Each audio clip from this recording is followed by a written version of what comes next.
So in 2019, game streaming was the buzz. Google Stadia, xCloud, so many services are available out there that you might not know. Now, as we move into 2020, it's going to play a bigger role. So let's take a look at some of the game streaming services you can use right now, especially as we jump into 2020. Let's check it out.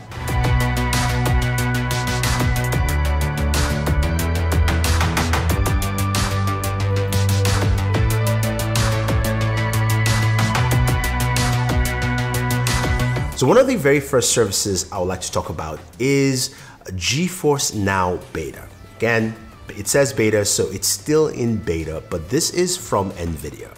This is the GeForce Now service, which allows you to play PC games on your PC. Of course, you can play it on mobile. There's a mobile app out now, and you can play it on your TV through your NVIDIA Shield. So what is GeForce Now? So very simple. You go ahead and you create a GeForce Now account. And if you accept into the beta, which I was, then you can go ahead and download the application on your PC or sign in. And you now have access to a ton of games. So if you're using a laptop like I have one here, which is the Mortal 14, which I just reviewed, this is not powerful to play, games like the Division 2. Just can't run it. It's a Ryzen 5 mobile processor. So of course I can log in and play into those games. You've got access to those games. Now, do you buy games on GeForce Now or not? You not necessarily don't do that. What it does, it gives you access to the games that, of course, are supported by the service, and you can sign into your different gaming services. So if you use Steam, if you use Uplay from Ubisoft, EA Service Origin, Blizzard, Battle.net, if you bought your games there, you can just basically sign into those accounts, and then boom, you've got access. So that's how they make it easy. Now, there are some games that are also free, available, of course, through GeForce Now, and you can play those as well. Now, in terms of gameplay and what playing feels like, it plays pretty well. Whether you're playing on your mobile device, I was playing Call of Duty World War II on my, of course, Galaxy Tab S6, or playing Division 2 on a laptop, of course, it works really well. Now, on a Wi-Fi network with solid settings, you are fine. Now, most companies will say you need about 34 megabits per second up and down. I say if you got 100, then you should feel comfortable. Nothing less than that in my mind for any of these services I'm going to talk about will fully get you there. But GeForce Now is that, and it doesn't cost you anything yet, but we do know the service is in beta and something you can play on your mobile device, your PC, and of course your NVIDIA Shield. Now, the next service is something called Jump. Now, Jump is for indie games. If you're an indie gamer, this is something you might find definitely interesting. It's very simple. You can play on the browser, or you can download the application on your PC. And it is $4.99 a month, and you've got access to about 100 plus indie games. Some of them are fun, some of them not so much, but I do like the fact that it's just a service for that. It's very simple, easy to use. There is a 14-day trial period to actually go ahead and try that out. I will say that sometimes the server is a bit choppy depending on the game I've tried out, so that's something to take note, but I did have a fun experience with it. I did like it was easy. It just took a longer time to load a few games here or there, but again, if you're indie game focused, Jump is the way to go. All right, moving over to the console arena. Now, I have talked about other consoles before, but I'm talking about PlayStation Now and PlayStation Remote Play. So PlayStation Now is PlayStation's game streaming service, if you will. You can download the application on your PC, and this allows you to play your bunch of games of PlayStation servers remotely. Now, you can also play those games on your PlayStation as well, so that's something to take note. There is a trial period for 7 days, or you can play monthly $9.99 a month to actually go ahead and access all these games. So for instance, I got to play God of War, the new God of War, on PlayStation Now on this laptop, the Mortal 14. In terms of gameplay, it ran really well. I did have a few weird glitches. It didn't pick up my save point from me playing on my PlayStation, so I had to actually start the game from the very beginning. And the transition between cinematics to gameplay, which is usually very smooth, just became weirdly glitchy. That's just something to put out there and take note. But in terms of gaming and playing, it played really well. Again, with sufficient Wi-Fi settings, it works out really well. Poor Wi-Fi settings, not so much. So again, 100 megabits or more, but you can play your games quite effectively, and I thought it ran fairly smooth. Now, PlayStation Remote Play allows you to play control your PlayStation remotely. So you can do that on your PC, but also on your smartphone or your tablet device. Now, playing on my Galaxy S10, you can connect your PlayStation controller, but I decided to use the on-screen controls to do that, and you can access and play games. So whether it's games in your disk drive or games you have in your system, you can do that as well. I found it to be less reliable than PlayStation Now. Even though I was on the same network, I've just had issues with it. I've gone through a bunch of updates, but that's just mindful of what my experience was. Could be better for you, but you have that dual combination there from PlayStation with two separate applications. Again, PlayStation Now allows you to play games for their servers, and PlayStation Remote Play lets you play from your PlayStation itself. Samsung has a service of its own that is pretty simple and pretty straightforward.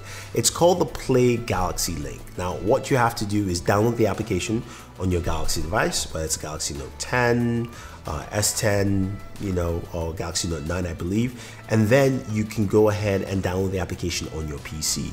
Now, what Play Galaxy Link does is it basically allows you to remote play from your PC to your Galaxy device. It's very simple and easy.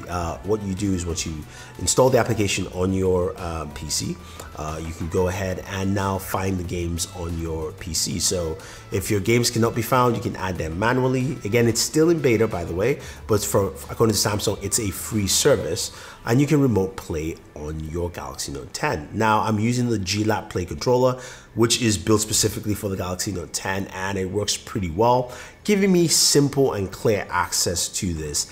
And I enjoyed it quite well. I was able to play games from my PC directly on my Galaxy Note 10, which is actually pretty cool. And again, since it's free, it's something I would say definitely if you're a Galaxy user, go ahead and try it out. There's some spec settings. When I initially used it, I had issues with AMD graphics cards, although it looks like that has been fixed, but just be mindful of that.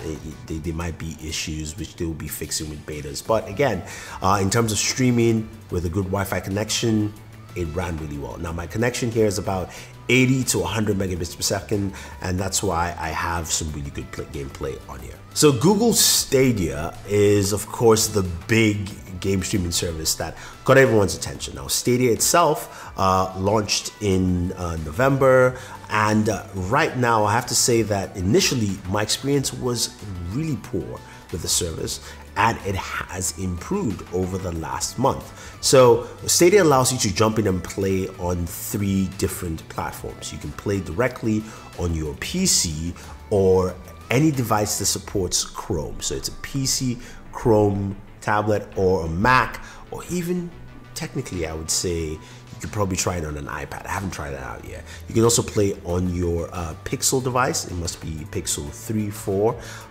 And finally, you can play on your TV through a Chromecast. Now, the service has 2 tiers. There is a free service which will be launching in 2020 at some point in time, first half of the year.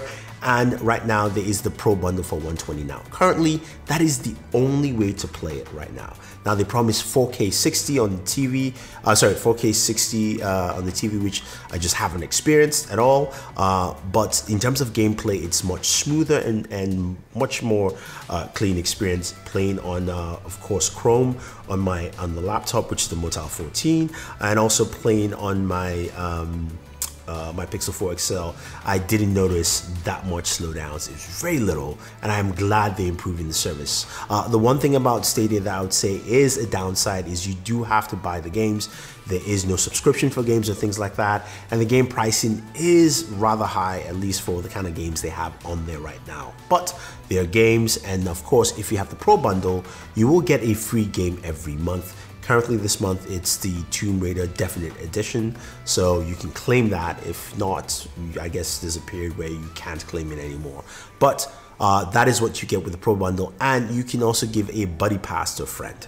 And there is Shadow. Now, Shadow is a game streaming service of sorts that allows you to create a virtual Windows machine on their server racks, and then you can play whatever games you want to. And that's pretty cool. Now, the setup process is actually easy. It's not as complicated as you think. You sign up for Shadow, you download, set up your account, and they set up the server and they just let you know. Once that's done, you can download the application on your PC, like the Motel 14, which won't be powerful enough to play some of the games I want to play, as well as a Mac, which doesn't play a lot of games as well. So you can go ahead, log in, and you've got a virtual machine. You can do whatever you want to. Now, this, of course, the performance is not tied to your machine here. It's tied, of course, to whatever they have on their server racks. And you can install any of the games you want to. Now, if you've got Steam, download your Steam client, boom, you're good to go. If you've got Epic, Battle.net, you know, Uplay, Origin, you name it. You can play all those games, even Xbox Game Pass games as well. So you've got that built in there, and I think that's actually pretty cool. Now, pricing is a little bit on the high side. Monthly, it's $34.95 a month. And if you want to do a full year, you get a better discount at $12.99 a month. I would say it's for a PC gamer that wants to take something light and portable with them. I think this is probably the way to go with this, but it does have a mobile app as well, which you can use. I don't like using it on mobile. On a tablet, it's a little bit better. And of course, they do have a miniature console, which you can also plug into your TV and play. And you can jump and continue from whatever you stopped in your game, either your mobile, PC, or your TV. So that's Shadow. And finally, we have Project xCloud from Microsoft. Now, that's not the final name, it's in beta, but this is Microsoft's game streaming platform, as they mentioned at E3. They did talk about some of the things they'll do with it, but let's talk about what Project xCloud is. Now, xCloud allows you to play currently up to 50 games from their service, and they will add new games each month. Now, these games do not disappear or go away like you have on PlayStation Now. You've got access to play that, and you can play that directly on your mobile device. What's cool about it is if you've got a controller like the Jungle Cat from Razer, then you've got like a miniature Nintendo Switch, which is pretty cool.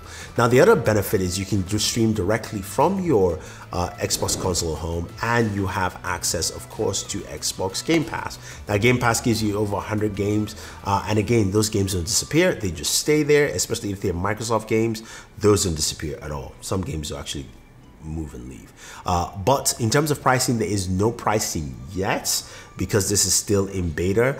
We do know that Microsoft said that yes, Game Pass will have game streaming as well in the future. So that's not set in stone. But what I'm thinking here is that, look, if you have Game Pass, you should be able to have an option to add a game streaming there at some point.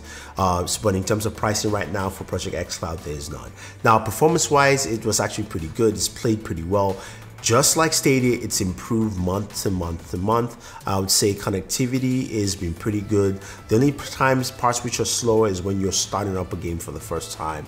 It takes a while to load up and start. So that's something I've noticed with that. I would say overall, when you look at all the services you have here, it's an interesting time, especially if you are a gamer looking for ways to play games. You don't have to limit yourself to building a powerful PC or buying a powerful gaming device, or even if you don't want to buy a PC, you've got different services here. Things like Stadia allowing you to jump from any device you want to play, or Project xCloud that allows you to jump into your mobile and have something really portable to take with you. Or if you're an indie gamer looking for something unique and special, you have all these things there. So there you have it, guys. Those are the streaming services out there. If I've missed any, let me know. But 2020 seems like a very interesting year for game streaming. I want to hear your thoughts. Leave them down below. Otherwise, thank you very much if you're watching this in 2019 on the very last day. Happy New Year. If you're watching this in 2020, let's have some fun. Always enjoy your entertainment.